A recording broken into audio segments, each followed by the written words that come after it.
హోంశాఖ మంత్రి గారు. ధన్యవాదాలు అధ్యక్ష. మొదటి ప్రశ్నకి అవునండి, కొన్ని శాంతి భద్రతలు బందోబస్తు డ్యూటీల్లో రేంజ్ విఆర్ పోలీస్ ఇన్స్పెక్టర్ల సేవలను వారి నెలవారీ వేతనాలు భత్యాలను చెల్లించకుండా వినియోగించబడుతున్నది. అదేవిధంగా సెకండ్ క్వశ్చన్ అధ్యక్ష, ఖాళీలు ఏర్పడిన వెంటనే జిల్లాలో రేంజ్ విఆర్ పోలీస్ ఇన్స్పెక్టర్లు నియమించడం అవుతుంది లేదా వాళ్ళు ఆప్షనల్ అనువైన విధంగా డిప్యుటేషన్ విభాగాలు నియమించబడుతుంది అధ్యక్ష. పోస్టింగ్స్ ఇచ్చిన వెంటనే వెయిటింగ్ వ్యవధిని క్రమబద్ధీకరించి వేతనాలు పొందడం అవుతుంది. కావున వెయిటింగ్ వ్యవధిలో ఇన్స్పెక్టర్లు ఇబ్బందులు ఎదుర్కొంటున్న విషయం వాస్తవమే. ఎందుకంటే వారు పోస్టింగ్స్ పొందిన తర్వాత వారు వేతనాలు అయితే పొందడం అవ్వాలి, కానీ లాస్ట్ 5 years కూడా వాళ్ళకి ఆ వేతనాలు ఇవ్వకుండా చాలా ఇబ్బందులు పెట్టిన పరిస్థితి కూడా వాస్తవం అధ్యక్ష. అదేవిధంగా మనకి థర్డ్ క్వశ్చన్కి అవునండి, 4 wheelers ఒక్కొక్కరికి కూడా ఒక్కొక్క నెలకి 120 లీటర్లు, 2 wheelersకి 40 లీటర్లు పెట్రోల్ అనేది ఇవ్వడం జరుగుతుంది, పెట్రోల్ డీజిల్ అనేది ఇవ్వడం జరుగుతుంది. ఇది సహజంగా సరిపోదు. కావున శాంతి భద్రతలు డ్యూటీలు, వేపీ డ్యూటీలు వంటి క్షేత్రస్థాయి డ్యూటీలు నిర్వహించేటప్పుడు అధికారులు అనేక ఇబ్బందులు ఎదుర్కొంటున్న విషయం కూడా వాస్తవం అధ్యక్ష. దీనికి కూడా ఇప్పుడు నెలకి 300 లీటర్లు, 2 wheelersకి అయితే 50 లీటర్లు చేయడానికి కూడా ఒక ప్రపోజల్ అయితే ఉంది. దాన్ని కూడా కార్యరూపంలో దారుస్తాం అధ్యక్ష. అదేవిధంగా 4వ క్వశ్చన్కి అధ్యక్ష, అవునండి, పెట్రోలింగ్ మరియు వీఐపీ భద్రతా డ్యూటీలను అదనంగా నిర్వహించడానికి క్షేత్రస్థాయి అధికారులు వినియోగించిన పాత వాహనాలతో పోలీస్ శాఖ చాలా ఇబ్బందులు ఎదుర్కొంటుంది. శాఖ కూడా వాహనాలు తీవ్ర కొరత ఇబ్బంది పడుతుంది అధ్యక్ష.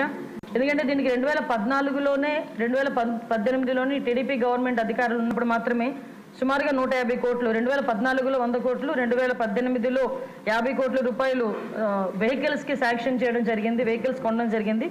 2021లో 17 కోట్లు పోలీస్ శాఖకి నూతనంగా వాహనాల గురించి, వాహనాలు అయితే కొన్నారు కానీ దానికి బిల్స్ కూడా పేమెంట్ చేయకపోవడం వల్ల ఏపీ పోలీస్ని లాస్ట్ గవర్నమెంట్లో మహీంద్రా వాళ్ళు బ్లాక్ లిస్ట్లో పెట్టుకున్నారు అధ్యక్ష.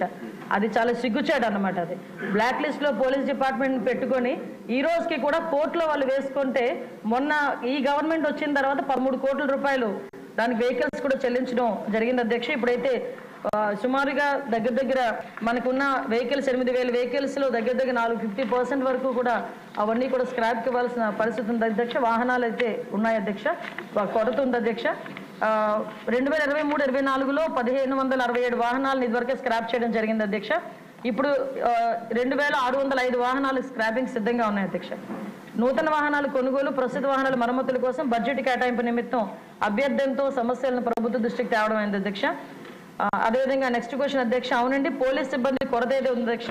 2023 December 31 నాటికి 19,999 వేకెన్సీస్ ఉన్నాయి అధ్యక్ష. వేకెన్సీస్ లిస్టు వాటి కేటగిరైజ్ ప్రకారం సభ్యులకు కూడా అందించడం జరిగింది అధ్యక్ష.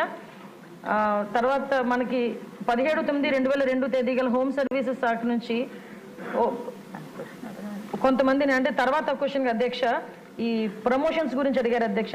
17/9/2002 తేదీ గల హోమ్ సర్వీసుల శాఖ జివో ఎంఎస్ నెంబర్ 280, 30/12/2011 తేదీ గల హోమ్ సర్వీసుల శాఖ జివో నెంబర్ 301 ద్వారా తీవ్రవాద, ఉగ్రవాద సంబంధిత శాఖల్లో విశిష్ట సేవలు అందించిన పోలీస్ సిబ్బందికి తర్వాత ఉన్నత హోదా, యాక్సిలరీ పదోన్నతులు ఇవ్వడానికి ఒక కార్యవిధానాన్ని రూపొందించడం జరిగింది అధ్యక్ష. మార్గదర్శకాల ప్రకారం దిగువ పేర్కొన్న విధి విధానాలు నిర్వర్తించి అటు వ్యక్తులకు మాత్రమే యూనిట్ అధికారులు సిఫార్సు చేయాల్సి ఉంటుంది.